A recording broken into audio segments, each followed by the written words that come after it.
I remember the first time I drove this car in Dusseldorf. The acceleration was mind-boggling, especially back then, taking into consideration that cars were a lot less powerful. This car still, to this day, will surprise a lot of people.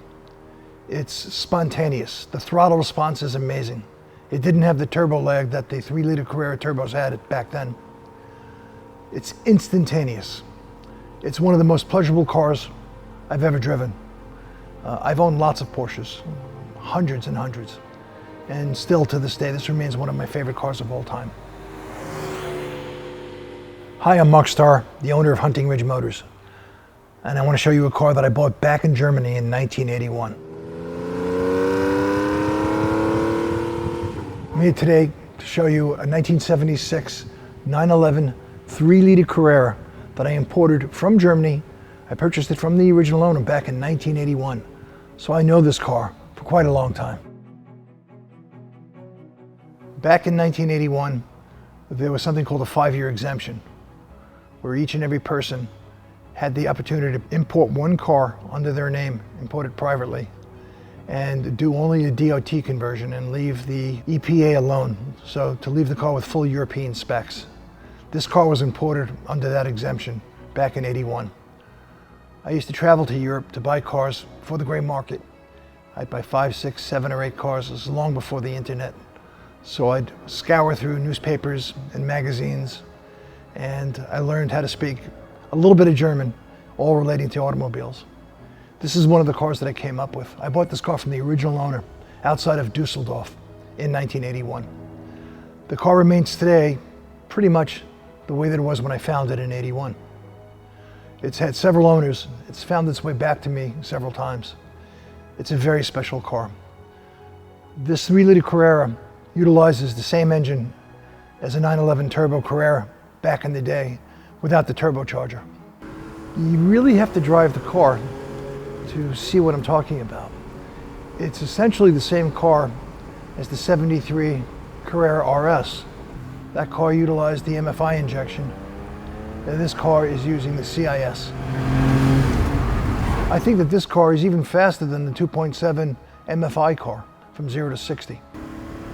It's a unique driving experience. It's a lightweight car. I would liken it to, if it were in the '80s, it would be similar to a club sport or something to that effect. There's limited numbers that were ever manufactured. This car was beautifully equipped, set up for a driver's car. It came with the 15-inch Fuchs alloys. It has a sports seat, but only on the driver's side. The car has the unique plaid inserts in the interior, and that's exactly the way that it left the factory. And strangely enough, it has dark blue carpeting, and people have asked if that's the way it left the factory, and yes, it is. There's dark blue in the plaid pattern in the seat inserts, so it works beautifully. There's no air conditioning, there's no sunroof, it's a slick top car. It's all get up and drive. It's an amazing car.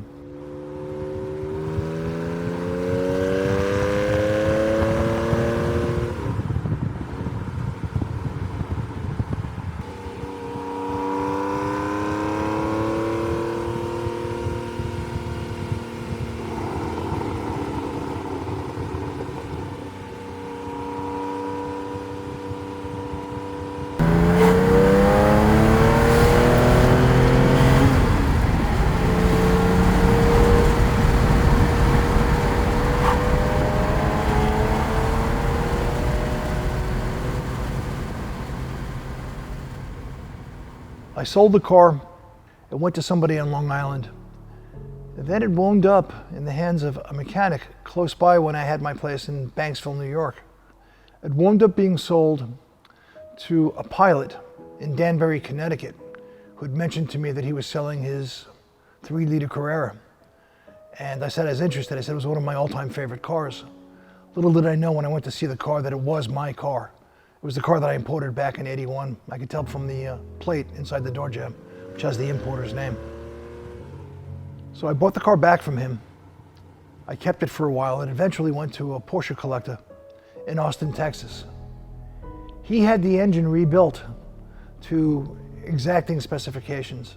I believe the car's producing somewhere around 240 horsepower now, which is plenty of horsepower for a car that weighs in at about 2,100 pounds. He painted the car and did a light cosmetic restoration to it. And that's the condition that you'll find it in today. The car was sold from this collector in Austin to another collector in Texas, in Houston, who decided to sell a bunch of his cars. It was an enormous collection. And I found out about the car and verified that it was my car once again. So it had to come back. It kept finding its way back to me. So I bought it again and have done nothing but a paint correction and some minor servicing to the car. It doesn't leak a drop of oil. It starts right up first time, every time. And it's one of the most pleasurable driving experiences you'll ever have in a 911. People have asked me, well, of all the cars that I've driven, what is my favorite car? This car here would definitely be in the top 5 of Porsche cars for me. I've had Carrera GTs, I've had every single kind of 356. This car still is in the top 5, without a doubt.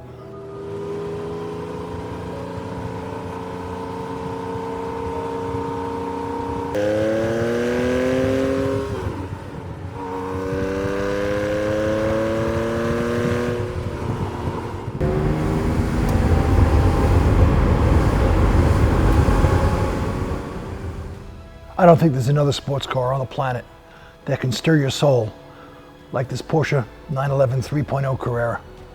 The one word that comes to mind in driving this car is precision. It feels more like an instrument than it does an automobile.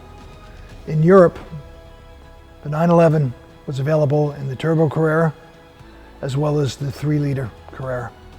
And both cars offered a drive that was unavailable in the States. The cars at that time were anemic. This car represents that exhilarating drive that people were expecting in a Porsche. And the only way to get it at that time was to import one of these European models. Very few made it to the United States. This is one of the rare examples that did. A lot of them were turned into race cars and were highly modified. This car remains extremely original and very much the way that it was when it left the factory in Germany in '76.